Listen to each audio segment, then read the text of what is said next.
óptica focante redireciona os raios solares para um ponto aqui, redireciona para uma área, e como em energia solar o que nos está interessando as mais das vezes é energia, então desde que consiga coletar essa energia não preciso que esteja precisamente num ponto muito preciso. Claro que quando falamos de muito altas temperaturas, aí sim temos que utilizar óptica focante, os concentradores parabólicos, cilíndricos parabólicos e outros. Mas para temperaturas mais baixas posso de facto utilizar. E essa óptica foi uma óptica que vemos utilizando, desenvolvendo há bastante tempo e que é útil para essas aplicações de baixa temperatura, mas também para alta temperatura, porque os mesmos sistemas ópticos focantes normalmente não são perfeitos. Nunca conseguimos focar tudo num ponto. E então podemos sempre construir um segundo concentrador que está no foco desses outros concentradores primários e que coleciona os raios que se dispersariam da outra maneira.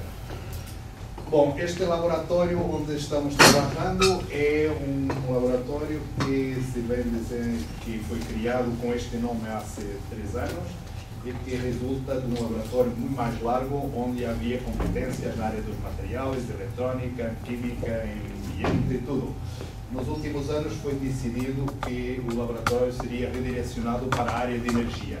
Então se ia agregar uma parte de geologia também. Por isso se chama Laboratório Nacional de Energia e Geologia. Todos os grupos trabalhando em materiais, eletrônica e outras áreas afins, biotecnologia, mas que possam trabalhar na área de energia, então têm lugar no laboratório e continuam, mas têm, neste momento, todos os projetos estão sendo reavaliados para serem, e todos os grupos têm que se redirecionar para a área de energia, por exemplo, como sabem, na área dos materiais, por exemplo, é muito importante na área de energia. Então eles têm que, é essa a lógica do laboratório neste momento. Enfim, este é um gráfico que mostra um pouco a evolução das diferentes tecnologias. Vamos agora entrar num assunto concreto, que é as aplicações térmicas de energia solar. Este gráfico mostra um pouco a evolução destas tecnologias nos últimos anos e o estado de maturação, de maturidade que tem neste momento. Enfim, o desenvolvimento do mercado e o grau de dizer, claro que as aplicações a baixa temperatura são aquelas que neste momento há maior número de aplicações e que estão mais desenvolvidas. As zonas, quando vamos subindo no nível de temperatura que pretendemos obter, aí as tecnologias ainda são muito caras e por isso ainda não têm uma penetração no mercado tão forte como desejaríamos.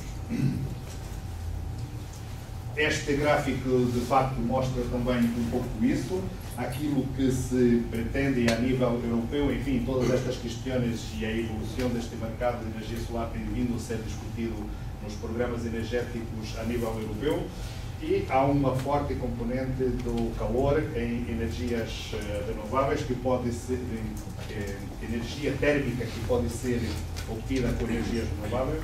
E esta é a evolução que se pretende nesta zona e como as diferentes tecnologias, nomeadamente, podem vir ou não. Portanto, isto é o que podemos fornecer, este é o que desejamos que seja necessário nos próximos anos, não? Este é um cenário business as usual, como se costuma dizer, e este é um cenário mais favorável de diminuição. E, portanto, digamos que, teoricamente, é possível, nos próximos anos, suprir uma grande parte da energia em térmica que é necessária com energias renováveis. Quando falamos aqui de energias renováveis, não estamos apenas a falar de solar, estamos a falar de biomassa, geotérmica, tudo que pode contribuir para a produção de energia térmica, que seja de origem renovável. Este é também um mapa que tem sido discutido a nível europeu, e muito dos compromissos, roadmaps e outros documentos políticos de política energética que têm vindo a ser acordados se baseiam um pouco nestas perspectivas, e o que se passa é que, de facto, a necessidade em calor e aquecimento e arrefecimento é uma parte muito importante da energia consumida na Europa, por exemplo. E muitas vezes se fala em energia apenas na parte elétrica e se esquece da parte térmica, não? E esta é a parte mais importante, de facto a eletricidade é cerca de 20%, mais os transportes, Essa parte de aquecimento e arrefecimento poderia, de facto, com uma forte componente de eficiência energética, que reduziria, de facto, os consumos nos próximos anos, com o solar mais as outras fontes de energia renovável, teoricamente também se crê que com um esforço grande a nível de políticas energéticas se poderia conseguir esse objetivo. Este é um pouco em consonância com o gráfico anterior. Enfim, este gráfico também mostra essa parte. Este IFE, isto são diferentes perspectivas de diferentes grupos. Este IFE é a Associação Europeia dos Industriais de Energia Solar. Enfim, temos aqui os vários cenários e, enfim, que mostram que, de alguma maneira, isso poderia ser conseguido. Fica apenas para a informação, não vale a pena aprofundar muito mais, porque temos muitos mais slides para ver. Há várias naqueles cenários de, nos próximos anos, como as diferentes formas de energia renovável poderiam contribuir para esse objetivo final. Pode continuar. E, finalmente, este gráfico aqui, tudo isto, enfim, energia renovável é tudo muito bonito. Podemos, tecnicamente ou teoricamente, potencialmente conseguir, mas há o problema dos custos. Este mapa também tem, de alguma maneira, dá uma ideia de como os custos se podem reduzir. Este foi feito para as aplicações a mais baixa temperatura, para as tecnologias mais simples, digamos assim, mas que permitiram, de facto, já uma diminuição constante nos custos e se espera que com o desenvolvimento do mercado para as outras tecnologias, coisas semelhantes se venham a conseguir, não? O aumento do mercado produz uma redução natural dos custos. E estes são dados concretos que existem para as tecnologias a temperatura mais baixa, coletores solares, térmicos, de baixa temperatura. Este gráfico, este diagrama aqui mostra um pouco essas diferentes aplicações térmicas da energia solar. São áreas em que nós outros, no nosso laboratório, temos vindo trabalhando nos últimos anos.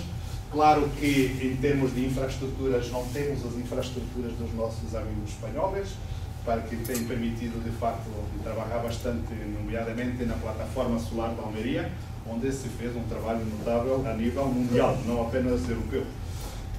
Mas, afortunadamente, também nos últimos anos temos podido trabalhar com eles em projetos europeus no desenvolvimento destas tecnologias. Este é o exemplo que comecei por falar. Por exemplo, este reconcentrador é o exemplo de um aparelho que foi, enfim, um receptor de energia que é produzida por espelhos, que teria uma parábola gigantesca que teria que produzir energia num ponto e que não consegue por causa das imperfeições ópticas. Este tipo de receptor, que é um concentrador secundário, pode recaptar toda essa energia e diminuir precisamente o ponto ou a zona de enfoque dessa radiação. Este caso concreto foi um reconcentrador que foi desenhado para a plataforma solar da Almeria, para o forno solar da Almeria, onde se pretendia fundir zircónia. Zircónia é uma liga muito difícil de fundir, exige temperaturas de 2000 e tal graus, e havia constrangimentos. Teoricamente nós conseguíamos obter essa temperatura, houve constrangimentos que tiveram que reduzir o tamanho do reconcentrador, mas mesmo assim se conseguiu temperaturas acima de 2000 graus.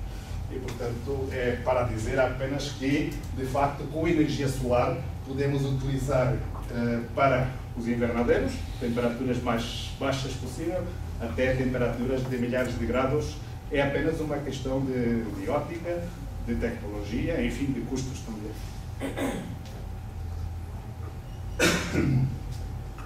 Em concreto, esta conferência, o título era Aplicações a média e alta temperatura. Quando dei esse título, estava a pensar nas aplicações industriais.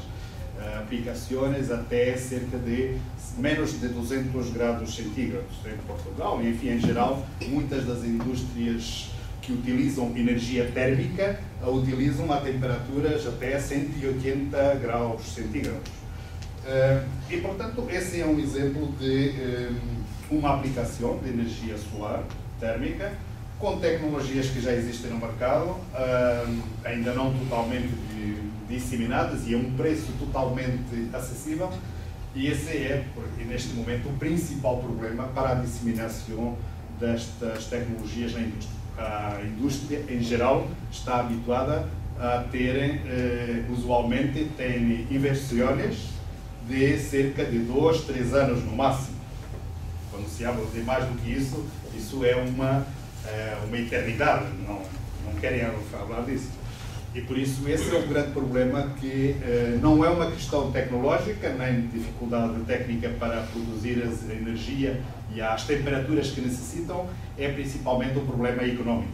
E uma indústria normalmente faz essas contas muito rápidas, enquanto não forem obrigadas, ou enquanto os preços da energia convencional não forem suficientemente elevados, vão continuar a não